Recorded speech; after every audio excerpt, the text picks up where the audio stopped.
दृश्य की प्रभावशीलता बढ़ाने और किया गया हुआ अभिनय स्पष्ट रूप से ऑडियंस तक पहुंचाने के लिए डायरेक्टर जो टेक्निक का उपयोग करता है उसे सिनेमैटिक टेक्निक कहते हैं। ये जो प्रोफेशनल एक्टर्स बनने की इच्छा रखने वाले जो कलाकार हैं, उन्होंने अपना फिल्में देखने का व्यासंग बढ़ाना चाहिए। कैमरा एंगल्स, शॉट्स, मूवमेंट्स, इसका जिक्र तो हमने हर एक एपिसोड में किया है, तो उसे फिल्में देखकर ही आप समझ सकते हो। अब एक महत्वपूर्ण बात की ओर चलते हैं, जिसका नाम है सातत्य यानी कंटिन्यूटी। ये जो हमारी फिल्म है, टुकड़ों टुकड़ों में फिल्माई जाने वाली इस कलाकृति में सातत्य यानी कंटिन्यूटी बहुत जरूरी है। अलग अलग दिनों में अलग अलग लोकेशन पर और मुख्यतः हम नॉन सीक्वेंस के रूप में शूटिंग शेड्यूल पार पड़ता है। यदि इसमें कंटिन्यूटी नहीं रखी गई तो ये टुकड़े जोड़ने के साथ एकरूप नहीं लगते हैं। इसीलिए सातत्य यानी कंटिन्यूटी, यह पहलू फिल्म अभिनय में सबसे महत्वपूर्ण योगदान देती है। आइए देखते हैं ये कंटिन्यूटी किस प्रकार की होती है। गति सातत्य यानी मूवमेंट कंटिन्यूटी। मान लीजिए कोई व्यक्ति आराम से सड़क पर चल रहा है। यह दृश्य अलग अलग जगहों पर फिल्माया जाता है। एक दृश्य में आप धीमे चल रहे हैं, दूसरे में तेजी से और तीसरे में दौड़ते हुए। लेकिन जब यह दृश्य एक साथ जोड़े जाएंगे तो अलग अलग चाल की क्रियाएं ऑडियंस को खटकेगी। इसीलिए सिचुएशन अनुसार चाल की इस श्रृंखला को मूवमेंट से पहले सोचकर हमें उसको ऑर्गेनाइज करना पड़ता है। आइए दोस्तों, अब चलते हैं कृति सातत्य यानी एक्शन कंटिन्यूटी की ओर। मान लीजिए आप आराम से चलते समय हाथ में ब्रीफकेस लिए हुए हैं। यदि वो दाएं हाथ में है तो चलने की पूरी मूवमेंट समाप्त होने तक ब्रीफकेस दाएं हाथ में ही होनी चाहिए। यदि एक दृश्य में दाएं, दूसरे में बाएं और तीसरे में फिर से दाएं हाथ में दिखाई दी तो यह विसंगत लगेगा। कंसंट्रेशन लोग नहीं कर पाते हैं। ऐसी बातों पर आपको विशेष ध्यान देना आवश्यक है। अब जो है उसे कहते हैं भाव सातत्य यानी इमोशन कंटिन्यूटी। आराम से चलते हुए कैरेक्टर को एक ही मूड बनाए रखना आवश्यक है। अन्यथा यदि एक बार वो मुस्कुरा रहा है, दूसरी बार वो चुपचाप दिखाई दे रहा है, तो चलने की क्रिया गलत लगेगी, ये निश्चित है। इसी तरह एक सातत्य है जिसे दिशा सातत्य कहते हैं, मतलब डायरेक्शन कंटिन्यूटी। ये चलने की क्रिया ही लेते हैं ना। चलने की क्रिया ये जो है, यदि बाएं से दाएं ओर है तो दृश्य को पूरी श्रृंखला में इसी दिशा में हमें चलना चाहिए। देखो, इस क्रिया की जिम्मेदारी भले ही डायरेक्शन डिपार्टमेंट की हो, लेकिन अगर एक्टर सचेत रहे तो रीटेक से हम लोग बच जा सकते हैं। इसीलिए हर चीज की जिम्मेदारी लेना भी एक्टर का फर्ज। दृष्टि सातत्य मीन्स आई लाइन कंटिन्यूटी। आराम से चलते समय यदि कोई परिचित मित्र मिल जाए तो हम रुककर हाय, हेलो करते हैं। तो उसी तरह ये सामने की दो व्यक्तियां हैं, एक कैमरे की बाएं ओर है और दूसरी कैमरे की दाएं ओर होती है। अब दाएं ओर की व्यक्ति को कैमरे के बाएं ओर देखना चाहिए और बाएं ओर की व्यक्ति को कैमरे के दाईं ओर देखना चाहिए और ऐसे देखकर ही बात करनी चाहिए। यह जो सिद्धांत है, फिल्मांकन करते समय चाहे कैमरा डिपार्टमेंट हो, डायरेक्शन डिपार्टमेंट हो और एक्टर डिपार्टमेंट हो, ये सबकी एक संयुक्तिक जिम्मेदारी होती है। अब देखते हैं कॉस्ट्यूम कंटिन्यूटी। आराम से चलना और मित्र से बोलना। इस शॉट में ये आपकी रंगभूषा, वेशभूषा या बिजनेस प्रॉपर्टी, जैसे कि मैंने ब्रीफकेस कहा, उसे ध्यान देकर सातत्य बनाए रखना बहुत जरूरी होता है। जैसे कि नायक की हरी शर्ट होती है या उसकी चॉकलेट कलर की ब्रीफकेस, नायिका की पर्स, साड़ी आदि वस्तुओं को ठीक से नोटिंग करते दृश्य पूरा होने तक सुरक्षित रखना चाहिए। शूटिंग के दौरान यदि आपके हीरोइन के बाल उसके दाएं कंधे पर स्थिर है तो पूरा दृश्य समाप्त होने तक वे वैसे ही बनाए रखने चाहिए। Sort of action continuity, emotion continuity, dialogue voice continuity, costume, ornaments. कभी कभी फूल डाल के आती हूँ, गजरा, मैं कुछ नहीं। मेरे फिल्म में मैं एक्टर ये हीरोइन वाली, मैं गजरा लेके आऊँ, नहीं पहनने का तू तेरा गजरा, मेरे पास गजरा है मेरा पहनने का, नहीं आज की नहीं, वो आमच्या ह्यांनी की नहीं, हे मी घाल, बिल्कुल नहीं। प्रोडक्शन में जो है वो ऑर्नामेंट्स पहनने हैं आपको। मैं मेरे सेट पे किसी को अपनी खुद की प्रॉपर्टी यूज करने नहीं देता। अब एक बार यूज करोगे, नेक्स्ट शेड्यूल में वो भूल गई तो कंटिन्यूटी मेरी फिसल गई ना, है ना। आप बोलोगे कि मैं चाफे का गजरा लेके आऊँ, जरूरत नहीं है फिल्म के लिए चाफे का गजरा। यहाँ पे हर चीज नकली है। यहाँ का चांद कांच का होता है, यहाँ के आंसू ग्लिसरीन के होते हैं और यहाँ के फूल कागज के होते हैं। तेरा रियल गजरा लेके आएगी, 1 घंटे में सूख जाएगा लाइटिंग में, उसके बाद क्या करेगी, इसीलिए तू कागज का गजरा पहन भाई। तो ये सब कंटिन्यूटी की चीजें, इसके ऊपर हमें बहुत ध्यान देना है। कंटिन्यूटी की जिम्मेदारी 50% एक्टर्स की है और 50% हमारे असिस्टेंट डायरेक्टर्स की भी वो जिम्मेदारी होती है। मतलब उससे तो आपको आदत डालो ना, अभी से आदत डालो ना।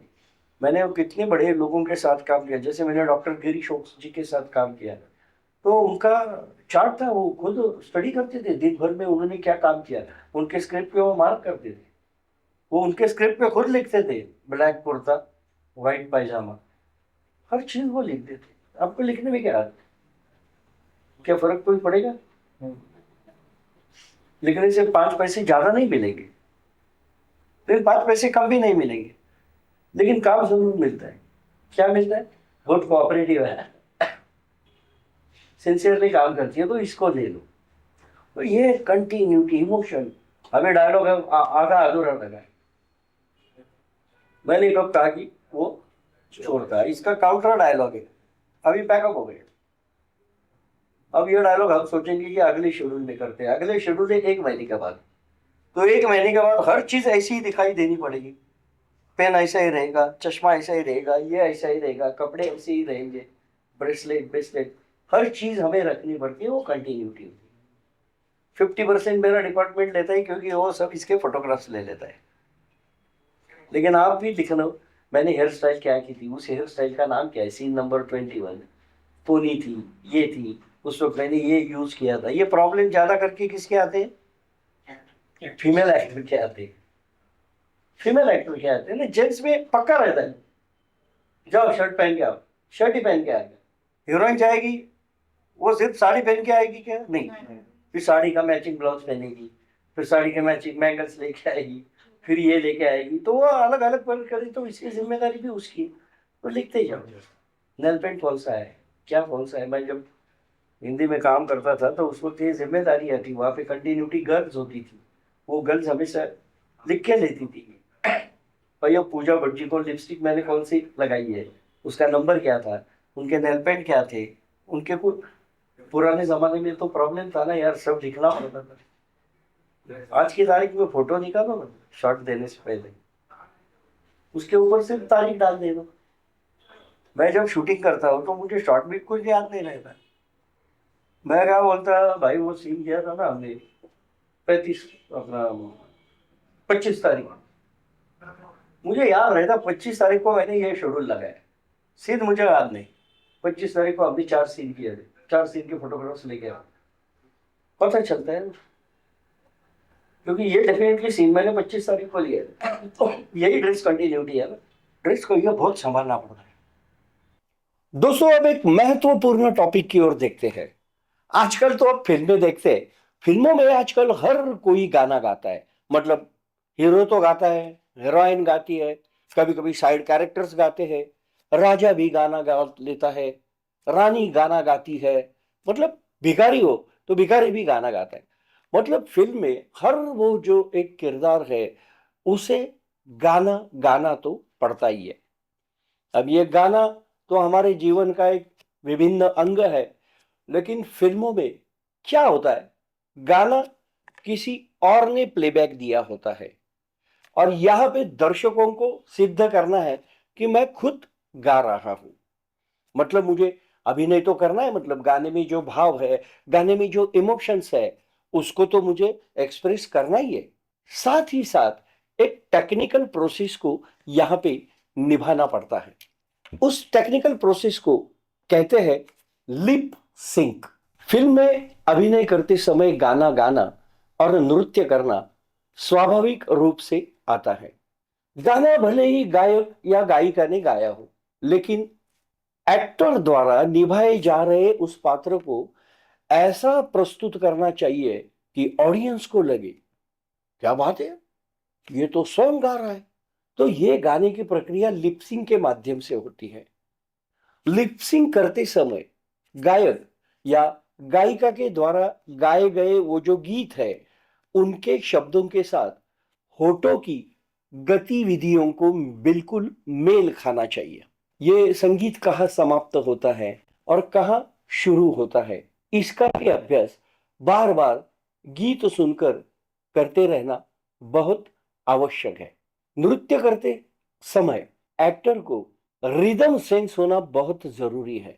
कोरियोग्राफर या डांस डायरेक्टर से उसे यह बात अच्छी तरह समझ लेनी चाहिए। वैसे ही स्टंट, एक्शन, साहस दृश्य, ये जो एक्शन सीक्वेंस है, उसको भी फिल्में देखकर अपना ज्ञान अपडेट करना नए कलाकारों के लिए बहुत जरूरी है। अब इन फ्रंट ऑफ कैमरा चलते हैं तो क्लैप वो अंतिम क्षण होता है। उस क्षण में डायरेक्टर के एक्शन कहने से शॉट शुरू हो जाता है और कार्डिट कहने से शॉट समाप्त होता है। दोस्तों, ये जो मैं बोल रहा हूं, ये सब सुनने में या किताब में पढ़ने के लिए बहुत अच्छा लगता है, पर सच बताओ क्या, जब वास्तव में कैमरे के सामने काम शुरू होता है तो शुरुआत में पसीना आना स्वाभाविक है। अरे भाई, क्या क्या करूं मैं, मुझे सिर्फ डायलॉग याद रखना नहीं है, ये काफी नहीं है। डायरेक्टर से लेकर मेरे को एक्टर्स और अलग अलग टेक्नीशियन के डायरेक्शन को भी मुझे ध्यान में रखना पड़ता है। रिहर्सल चालू होती है, उसी दरम्यान कैमरा ऑपरेटर कहते हैं, भाई ज्यादा मत हिलो, आगे पीछे मत हो जा, लाइट की शेड बदल रही है। ओके बाबा, ये समझकर मैं रिहर्सल करता हूं, उतने में माइक मैन आकर कहता है, वो बूम माइक्रोफोन जरा दूर है, कृपा करके वॉल्यूम बढ़ाकर डायलॉग बोलिए तो उचित होगा। इतना समझने तक आर्ट विभाग की व्यक्ति आती है, इसे कहती है, दरवाजे पे हाथ मारते समय जरा संभल कर, हाँ? नहीं नहीं, वो क्या है, कलर थोड़ा गीला है, अभी अभी किया है ना, डायरेक्टर ने अभी बोला। ओके बाबा, ओके। मैं मन में संवादों की जोड़ तोड़ कर रहा हूं, एक्सप्रेशंस के लिए मैं कंसंट्रेशन का प्रयास कर रहा हूं, दूसरों के जो मुझे डायरेक्शन दिया है उसे याद रखने में मशक्कत मेरी हो रही है। और तभी डायरेक्टर आके कहते हैं एंड में, अरे भाई शॉर्ट में इन्वॉल्व हो जाइए, हाँ, सिर्फ ऊपर ऊपर डायलॉग मत बोलिए। हाँ सर, हाँ। अरे भाई, मैं क्या क्या करूं, कैसे करूं, कैसे मैं कंसंट्रेशन करूं। और ऊपर से आसान लगने वाला अभिनय जब वास्तव में किया जाता है, तब उसकी कठिनता का एहसास होता है। एडिटिंग में किसी दिन चले जाओ, यदि सर को बोलो कि हमें एडिटिंग दिखाओ। एडिटिंग ऐसी जगह है कि वहां के एक स्क्रीन पे फिल्म के जितने भी डिपार्टमेंट्स हैं, उनकी गलतियां सिर्फ एडिटिंग टेबल पे पता चलती है। आपका मेकअप चौकी हो गया, एडिटिंग पे चलता है। कैमरामैन की लाइट, तो कैमरामैन का लाइट स्टैंड फ्रेम में आया, एडिटिंग स्क्रीन पे दिखाई देता है। एक्सप्रेशन बड़ा बड़ा गलत आ गए, एडिटिंग टेबल पे दिखाई देता है। माइक्रोफोन का बूम फ्रेम में आया, एडिटिंग टेबल पे दिखाई देता है। Editing is the aspect.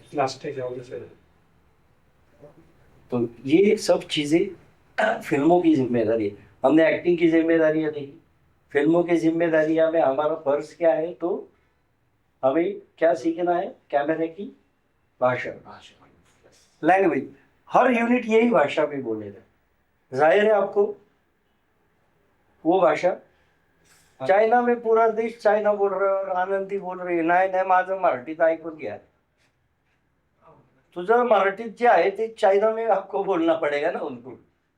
तो चाइना में जाने के बाद चाइना सीखने की किसकी जरूरत है? उसी तरह फिल्म में आना है तो क्या सीखना है? हालांकि ये शॉर्ट्स सबको पहले भी दिए जाते। आपका जो स्क्रिप्ट है, उस स्क्रिप्ट के सामने ये डायरेक्टर लिख के देता है। सुबह आप नाश्ता करते हो तो आपको सीन देता है, तो ये शॉट लिख के देता है। Scene number 1, top angle. दरवाजे से आनंदी बाहर जाती है ना, और सीढ़ियां उतरने लगती है। उसके सामने क्या लिखा है? Top angle. तो आपका पता चलना चाहिए कि कैमरा टॉप पे जाएगा, मैं ऊपर से दिख रही हूँ। सीढ़ियों का अगर फिसलना है तो सीढ़ियां फिसलने वाली है ये दिखाने के लिए या टॉप एंगल लगाया है, तो उसको सीढ़ियों पे फिसलना है। हर कुछ लिखा हुआ रहता है। आनंदी और कैलाश सामने सामने आते हैं। Kailash is left of camera, Anandi is right of camera.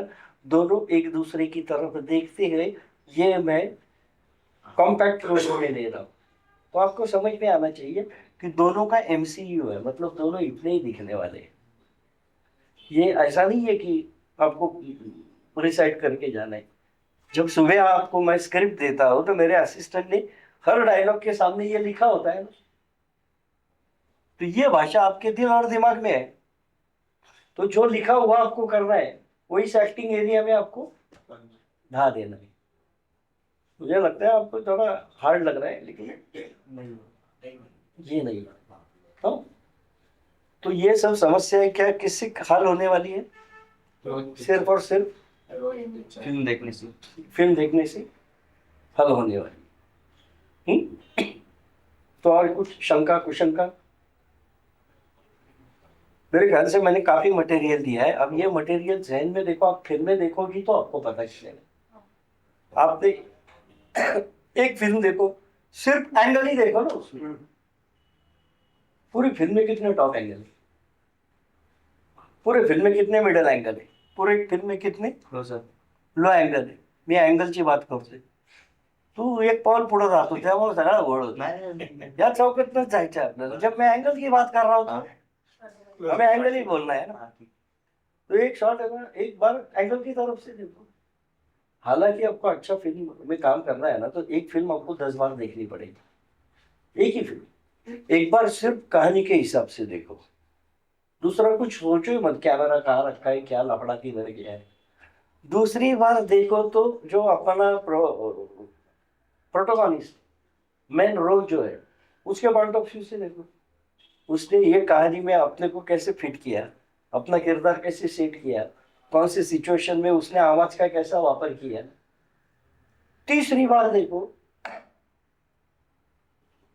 Angle देखते चलो आज अभी वो अपने को करना है, तो तीसरी बार पूरी फिल्म एंगल के हिसाब से देखो। चौथी बार पूरी फिल्म शॉट के हिसाब से देखो।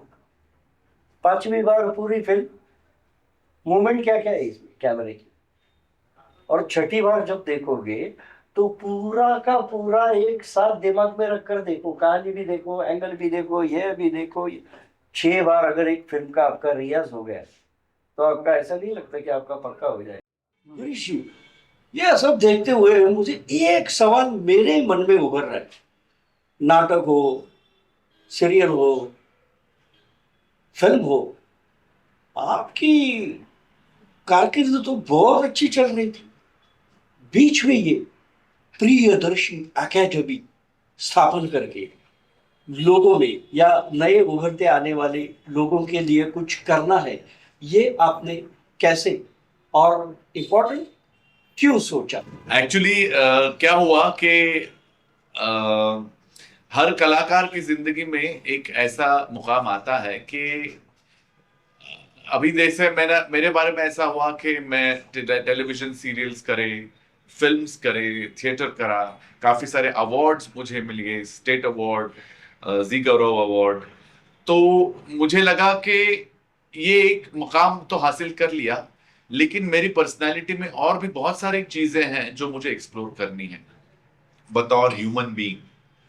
तो फिर इत्तेफाक से मुझे ट्रेनिंग की अपॉर्चुनिटीज आना शुरू हो गई, जैसे फिल्म इंटरनेशनल यूनिवर्सिटी है और इंदिरा फिल्म एकेडमी, इन्होंने मुझे बतौर विजिटिंग फैकल्टी पहले बुलाया। तो फिर मुझे तब पता लगा कि ये भी एक चीज है, ट्रेनिंग देना, जो मैं एंजॉय करता हूँ उतने ही पैशनेटली। क्योंकि जब मैं ट्रेनिंग देता हूँ जब मैं ट्रेनिंग देता हूँ तब मैं बच्चों को तो ट्रेन करता ही हूँ, उसके साथ साथ मैं अपने आप को भी ट्रेन करता रहता हूँ, क्योंकि मैंने जो सीखा हुआ है, मेरा जो टेक्निक है, उसको भी मैं पॉलिश करता रहता हूँ, तो मेरा भी एक रियाज बन जाता है। और प्रोफेशनली अगर बात करें तो मुझे ट्रेनिंग की अपॉर्चुनिटीज बड़े बड़े इंस्टीट्यूट से आना शुरू हो गई। मैं एक साल Indira college of mass communication जो है वाकड़ में, उसके डायरेक्टर के पोस्ट पर था। और उसके बाद फिल्म इंस्टीट्यूट है, पुणे यूनिवर्सिटी है, अवंतिका यूनिवर्सिटी उज्जैन है, मुंबई यूनिवर्सिटी है, इन लोगों ने मुझे विजिटिंग फैकल्टी के तौर पे बुलाना शुरू कर दिया। तो फिर प्रोफेशनली भी वो मेरा काम शुरू हो गया। लेकिन लॉकडाउन के दौरान एक ऐसा दौर आया कि मुझे लगा कि मैं खुद क्यों ना अपना एक इंस्टीट्यूट खोल, क्योंकि कॉलेज कैसे चलाते हैं ये तो मैंने सीख लिया था, right from the admission to the fees recovery to exam to syllabus structure, ये सब मैंने सीख लिया था। तो मुझे लगा कि अब मैं अपना ही एक छोटा सा ही यूनिट शुरू कर दूं। तो उसके तहत हमने 2019 में पहला थिएटर वर्कशॉप किया था ऑर्गेनाइज, जिसको बहुत अच्छा रिस्पांस मिला था। और उसके बाद वीकेंड थिएटर वर्कशॉप, फिर उसके बाद 2022 में, मतलब पोस्ट लॉकडाउन, हमने प्रियदर्शी एकेडमी के अंदर film making, mass communication, children theatre, बच्चों का एक थिएटर विंग जिसको हम उपनयन विंग बोलते हैं, उसके अंडर हमने अलग अलग कोर्सेज शुरू कर दिए। आपने ट्रेनिंग लिया, फिर काफी अच्छे लोगों के साथ काम भी किया, लेकिन फिर भी कुछ हमारे बंदे ऐसे हैं कि उनके मन में आशंका है। क्या सचमुच ट्रेनिंग से एक्टिंग आ जाती है? कई सारे लोगों को ऐसा लगता है कि एक्टिंग में ट्रेनिंग की क्या जरूरत होती है। नाना पाटेकर साहब ने कहाँ ट्रेनिंग ली थी, विक्रम कोहली साहब ने कहाँ ट्रेनिंग ली थी, अमिताभ बच्चन साहब ने कहाँ ट्रेनिंग ली थी, शाहरुख खान ने कहाँ ट्रेनिंग ली थी। उन्होंने ट्रेनिंग इंस्टीट्यूट से नहीं ली थी, उन्होंने करते करते अपनी ट्रेनिंग ली थी। लेकिन आपको शाहरुख खान जैसा मौका मिलेगा ये जरूरी नहीं है, और आपको शाहरुख खान जैसा मौका मिलने के लिए ट्रेनिंग की जरूरत होती है। और एक चीज, मुझे कई सारे लोग बोलते हैं कि सर मैंने रील बनाए हैं, मुझे एक्टिंग आती है। पहली बात तो ये समझ ली कि रील बनाना और प्रोफेशनल एक्टिंग में बहुत फर्क है। Reel banana is not professional acting. Professional acting तब होती है जब आपके पास एक लेखक होता है, एक दिग्दर्शक होता है, एक सिनेमाटोग्राफर होता है, कॉस्ट्यूम डिजाइनर, आर्ट डायरेक्टर, इन सब, फिर स्क्रिप्ट पे आप काम करते हो, किरदार पे काम करते हो, शॉट डिवीजन, टेकिंग, डायरेक्टर साहब के साथ चर्चाएं होती है, थोड़ा सा ब्रेनस्टॉर्मिंग होता है, वो प्रोफेशनल एक्टिंग है। तो इसमें ट्रेनिंग की क्या जरूरत है? देखिए, आप महफिल में गाना गाते हैं, या आप गाना अच्छा गाते हैं, या गैदरिंग में गाना गाते हैं, या किसी गेट टुगेदर में गाना गाते हैं, लेकिन आप किसी ने गाया हुआ ही गाना गाते हैं, जैसे किशोर साहब का हो गया, रफी साहब का हो गया, तो क्या मैं अच्छा सिंगर हूं या नहीं हूं? आप अच्छा सिंगर बन सकते हो, इतनी ही उसमें गुंजाइश पैदा होती है।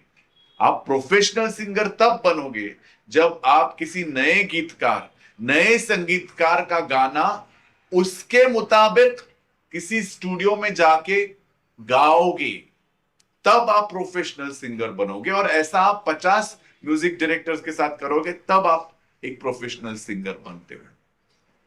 और इन लोगों ने करते करते सीखा, इसीलिए ये अब प्रोफेशनल एक्टर बन चुके हैं। जैसे एक फिल्म का मैं गाना शूट कर रहा था, तो एक एक बहुत बड़े डांसर को उन्होंने बुलाया था। तो वो बोले कि बहुत अच्छी डांसर है वो, ये करके आई है, वो करके आई है। लेकिन जब हम गाना शूट कर रहे थे, तो जो कोरियोग्राफर उसको स्टेप दे रहा था वो उसको नहीं आ रहा था। तो फिर एज अ प्रोफेशनल डांसर वो वहां पे माइनस हो गए। ना तो उसको कैमरा एंगल समझ में आता था, वो हाथ ऐसा तो बहुत, क्योंकि उसको स्टेज का तजुर्बा था। तो एक प्रोफेशनल आर्टिस्ट और एक आर्टिस्ट में जो फर्क होता है, वहां पे ट्रेनिंग की जरूरत होती है। अगर आप करियर वाइज चूज करते हैं एक्टिंग को, तो आपको ट्रेनिंग लेनी चाहिए। आपके इंस्टीट्यूट में एग्जैक्टली किस तरीके का ट्रेनिंग आप देते हो? देखिए, जो भी, एक तो मैं जो syllabus national school of drama में मैं सीखा हूं, उसको ही मैंने संक्षिप्त स्वरूप में यहाँ पे इस सिलेबस में डाला है। और जो भी मैंने मुंबई में सीखा है, जैसे आपने अभी थोड़ी देर पहले सुना कि हमने तो थिएटर की ट्रेनिंग ली थी, कैमरा एक्टिंग तो मुझे मुंबई ने सिखाया। और मुंबई में भी क्या क्या मार्केटिंग के तौर पे क्या क्या चीजें जरूरी है, वो भी मुझे मुंबई ने ही सिखाया। तो एक प्रोफेशनल एक्टर बनने के लिए जो जो चीजें चाहिए वो मुझे मुंबई में सीखा मैं। और एक सेंसिबल एक्टर होने के लिए जो जो टेक्निकलिटीज चाहिए वो मैं एनएसडी में सीखा। तो इन दोनों का संक्षिप्त स्वरूप मैं मेरे बच्चों को यहाँ पे देता हूं, क्योंकि मैं तो फुल टाइम एक्टर था, लेकिन मेरे पास जो स्टूडेंट आते हैं वो वर्किंग प्रोफेशनल्स होते हैं। वो अपना काम या अपना कॉलेज संभाल के यहाँ पे ट्रेनिंग लेते हैं। तो फुल टाइम सिलेबस तो मैं उन पे थोप ही नहीं सकता, वो उनके साथ अन्याय हो जाएगा। इसीलिए जो भी मैंने सीखा हुआ है उसका मैं यहाँ पे 30% थियरी और 70% प्रैक्टिकल देता हूँ। और उसके बाद मैं मेरे बच्चों को अलग अलग जगहों पे ऑडिशंस के लिए भेजता हूँ। एक और चीज, प्लेसमेंट।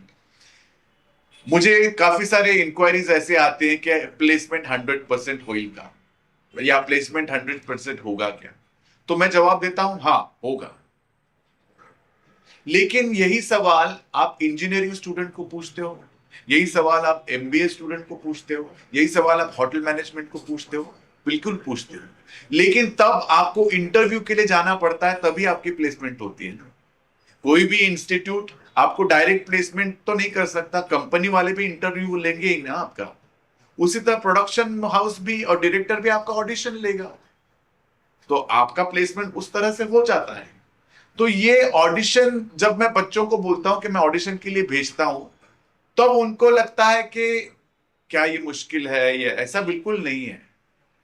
अगर किसी भी एकेडमिक्स में आप इंटरव्यू देने के बाद आपका प्लेसमेंट होता है, तो मेरे क्षेत्र में आपको ऑडिशन या मीटिंग करने के बाद आपका प्लेसमेंट होता है। It is as simple as that. तो ये माजरा है। गिरीश जी, अब हमारे जो कुछ दर्शक है, काफी दर्शक है, कोई अपने आप को ट्रेंड समझने वाले हैं, कोई बिल्कुल शागिर्द समझने वाले भी हैं। तो उनके लिए आप, आपके एक्सपीरियंस से अगर दो मोटिवेटेड चीजें उनको बताएं तो बहुत अच्छा होगा।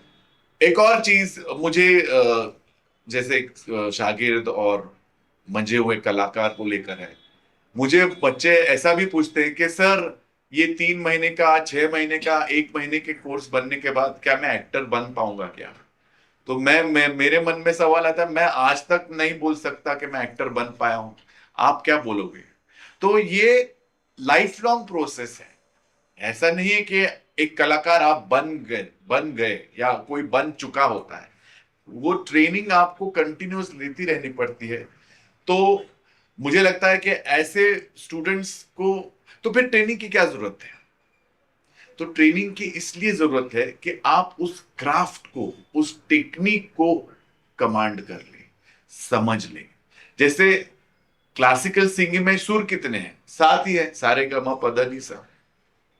लेकिन उन सुरों को मैं कैसे कमांड करता हूं, ये मेरा रियाज है और ये मेरा टेक्निक है जो लाइफ लॉन्ग चलता रहेगा। उसी तरह एक्टिंग पे हम स्टैनिस्लॉव्स की थियरी सिखाते हैं या वॉइस ट्रेनिंग सिखाते हैं, लेकिन उस टेक्निक को आप लाइफ लॉन्ग करते रहिए, तब उसमें आप माहिर माहिर हो जाओगे। तो दोस्तों, ये थी गिरीश जी के साथ हमारी मुलाकात। दुमकी चैनल की ओर से हमने आपके लिए गिरीश जी को बुलाया। मुझे उम्मीद है कि गिरीश जी की तरफ से आपको एक अच्छे एक्टर को, एक्टर तो आप तब हो जाओगे जब आप पर्दे पे या नाटक पे छा जाओगे या काम करोगे। तो एक अच्छे एक्टर की प्रोसेस क्या होती है, और उसी दर में उन्हीं की जो प्रियदर्शी एकेडमी है उसमें भी ट्रेनिंग से क्या क्या लाभ मिल सकता है, मतलब हमें ट्रेनिंग पे किस तरह से गौर करना है, ये भी उन्होंने हमें सिखाया। आपको डट के रहना है। Let's make a fun.